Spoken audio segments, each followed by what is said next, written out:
Actu. J'aimerais quand même, parce que hier, on a consacré une partie de l'émission à l'annonce de Deschamps. On en sait un peu plus aujourd'hui, vraisemblablement. Hier, on a dit, oui, Deschamps, très stratège dans la communication. Vraisemblablement, c'était pas tant le cas que ça, en fait. Il s'est peut-être un peu lâché, et derrière, on a voulu rattraper le coup, bref, en le transformant en coup de com'. Roland, toi, tu fais partie de ceux qui disent il a bien fait parce que comme ça, il est libéré, il peut travailler tranquillement, ou tu fais partie de ceux qui disent il se crée des problèmes tout seul parce que maintenant, on va le scruter plus que jamais, on va parler de son successeur, dès qu'il y aura une défaite, ça va être un souci, et les rapports avec les joueurs, etc. Tu dis quoi ? Ni l'un ni l'autre. Dans le sens que, pour moi, je suis surpris que l'on puisse, en tant que sélectionneur, annoncer que dans 1 an et demi, là, c'est pas un par semaine, c'est pas dans 1 mois et demi, c'est dans 1 an et demi. Dans 1 an et demi, donc pratiquement, on ne va pas jouer avec les mots, donc ça veut dire que dans 1 an et demi, il démissionne. Et on me répond, non, il ne démissionne pas parce qu'il est en fin de contrat. Mais il annonce dans 1 an et demi qu'il va arrêter. Et ça ne doit pas se décider avec un président, ça ne doit pas se présider avec une personne qui est au-dessus de Didier. Tu veux dire, ça donne l'impression que c'est lui le président de la Fédé ? Écoute, je ne vais pas jusque-là, mais je suis quand même agréablement surpris ou désagréablement surpris. Cette décision-là, pour moi, elle est trop importante. Alors après, on ne va pas faire toute l'émission là-dessus, mais un Didier Deschamps, aujourd'hui, qui sait que quand il va préparer ses matchs, que ce soit quand même des matchs de qualification ou des matchs une fois que tu te seras qualifié, dans certaines compositions d'équipe, il est quand même au courant que la comparaison avec Zizou, elle va se faire 24 heures sur 24. Zizou n'aurait pas fait ça, Zizou aurait fait ci, Zizou aurait pas... Et un garçon comme Didier Deschamps, ça va être le même Didier Deschamps qui va prendre les mêmes risques dans certains changements ou dans certaines compositions d'équipe. Un Didier Deschamps qui sait qu'il va arrêter à la fin de la Coupe du Monde. C'est le même Didier Deschamps qui peut être inquiet de prendre un coup de pied au cul. C'est pour moi totalement différent. Et qu'un président ne décide pas, après avoir discuté avec son sélectionneur, de ce qui doit se passer dans 1 an et demi, moi, ça me dépasse. Kevin, dont tu n'as pas entendu sur le sujet. Moi, ce que j'aimerais savoir, c'est si le président de la Fédération française de football était au courant. Il dit que oui. Il dit qu'il était au courant. Depuis quand ? Depuis longtemps ? Donc justement, il y a une différence entre être au courant et décider avec Didier et être d'accord avec Didier. Moi, je l'ai dit hier soir. Philippe Diallo, il subit tout. Il a subi la prolongation qu'on lui a imposée. Enfin, qu'on lui a imposée. Elle a été faite avant qu'il arrive, par Noël Le Graët, juste avant que ce dernier s'en aille. Et maintenant, il subit tout sur Deschamps, il décide de rien. En fait, on a l'impression que Didier Deschamps décide du timing. Mais le plus important dans cette histoire, ce n'est pas Didier Deschamps, c'est l'équipe de France et la Fédération française de football. Normalement, quand un sélectionneur qui a mis autant, qui a donné autant et qui est resté autant de temps sur le banc de touche d'une sélection comme l'équipe de France, je répète, c'est une conférence de presse avec le président, avec le DTN peut-être, ou dans certaines sélections. Le DTN, il en a fait un de ses subordonnés. Mais c'est pour ça que je te dis, dans certaines sélections, il y a un directeur sportif ou un manager général. Nous, on n'en a même pas. Et le sélectionneur, pour dire voilà, on remercie Didier Deschamps. Didier Deschamps va vous dire un mot. Donc Didier aurait dit ce qu'il aurait à dire. Et puis ensuite, voilà l'avenir pour l'équipe de France, etc. Mais là, c'est quelque chose qui... En fait, il décide de tout.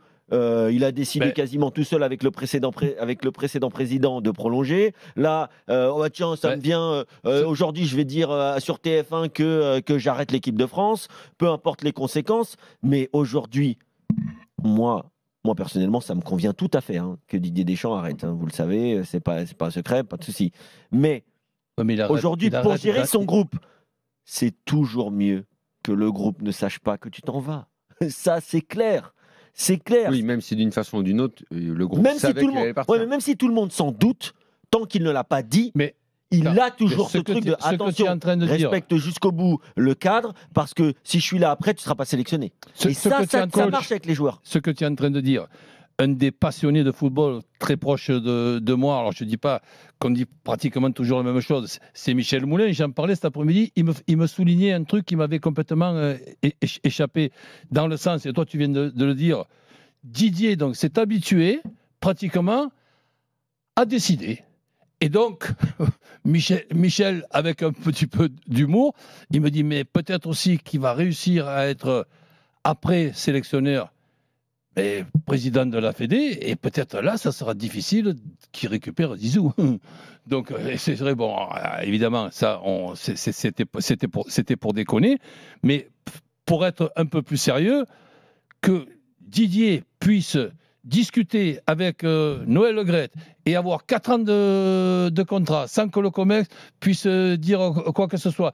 Et aujourd'hui, nous expliquer que sur ces 4 ans de contrat qu'il a pu récupérer, à 1 an et demi de la fin de ce contrat, il nous dit « j'arrête ». Mais sincèrement, je ne sais pas s'il se rend compte, intelligent comme il est, que c'est tout à fait anormal cette situation, même pour le président de la Fédé, que ce soit maintenant le sélectionneur qui décide ce qu'il doit faire sans en parler au président tout de suite et sans avoir l'accord du président. Sincèrement, on est à l'envers sans s'en rendre compte. Oui, on est à l'envers. Le problème, c'est que tu es à l'envers depuis plusieurs années. Tu es à l'envers déjà après 2022 quand c'est lui qui décide de la prolongation de contrat. Tu es à l'envers quand le président de la Fédé fait ça sur un coin de table au resto sans prévenir le COMEX. Tu es à l'envers depuis le début. C'est lui qui décide. Donc aujourd'hui, j'ai presque envie de te dire qu'on est un peu moins à l'envers parce que de toute façon, tout le monde savait qu'il arrêtait en 2026. Honnêtement, moi je craignais qu'il continue. Non. Philippe Diallo, mais comment t'as pas entendu Diallo, il est venu ici. Diallo, il est venu dans l'after, il l'a dit. Il a dit là, vu qu'il y avait les élections, machin et tout, de toute façon, on continue parce qu'on honore le contrat et parce que, moi je vais te dire, il l'a sous-entendu, on l'a très bien compris, Diallo.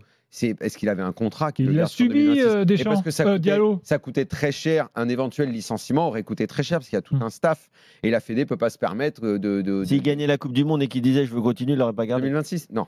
Non, mais c'était entendu. C'était entendu.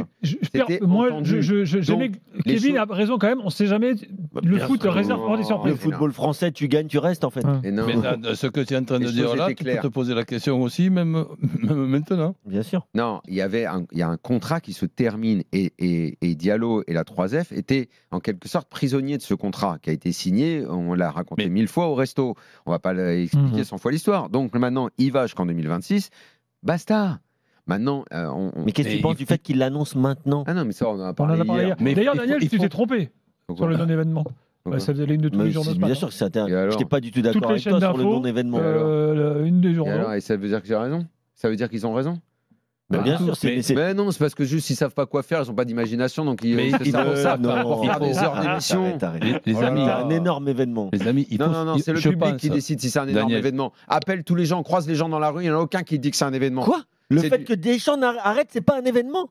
Tout le monde savait. Soit c'est un soulagement, soit pour certains, entre guillemets, c'est une déception. Mais quoi qu'il arrive, tous les fans de foot pensent quelque chose de cette décision. La question que l'on doit se poser, la question que l'on doit poser à la moindre occasion à Didier, c'est Didier, avec cette annonce-là, que dans 1 an et demi, où il y en a quand même des marchés avant d'arriver à 1 an et demi. Il y a déjà les matchs de préparation, il y a le match contre la Croatie aller-retour.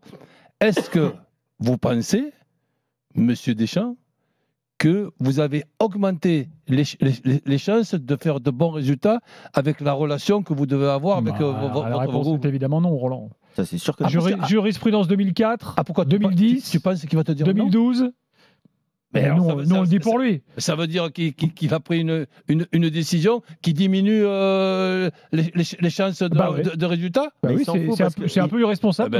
Mais lui, il s'en fout parce que ce qui compte, c'est lui. Contrairement à ce qu'il dit, ce qui compte, c'est lui. Ce qui compte, c'est ce que lui a envie de faire. Il a fait pour se tranquilliser. Il s'est acheté du confort. Il dit maintenant, vous allez arrêter de m'emmerder avec ma succession. Vous allez arrêter de parler de Zidane. Je me casse en 2026. Donc maintenant, je pense qu'on va parler encore plus. Mais Daniel, tu t'imagines avant un match important, Monsieur Deschamps, si vous n'aviez pas la situation où vous allez arrêter après cette Coupe du Monde, votre composition d'équipe elle serait autant offensive?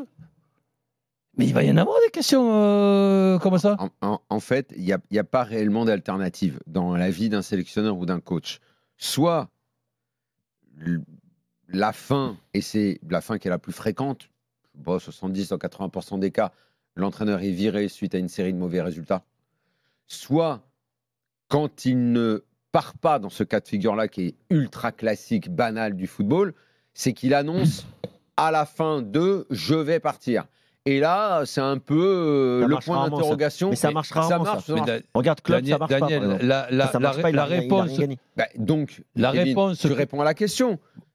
Il y a deux cas de figure. Et le cas de figure de je l'annonce avant, Gilbert a rappelé Santini, Domenech, machin et tout. Effectivement, rarement ça termine bien. Mais sinon, c'était quoi l'idée? C'était je dis rien, je dis rien, je dis rien. Je fais la Coupe du Monde et à la fin, la- j'ai plus de contrat et je me casse. Daniel, Non, au moins, je coach, mon président. la réponse que je n'ai pas, et ça me paraît quand même assez important de ne pas avoir cette réponse, est-ce que Didier Deschamps est meilleur dans ses qualités et dans ses défauts avec cette annonce-là ou pas? Ben, la réponse, moi, je ne Eh l'ai ben, pas. on la verra. Comme personne n'a cette réponse.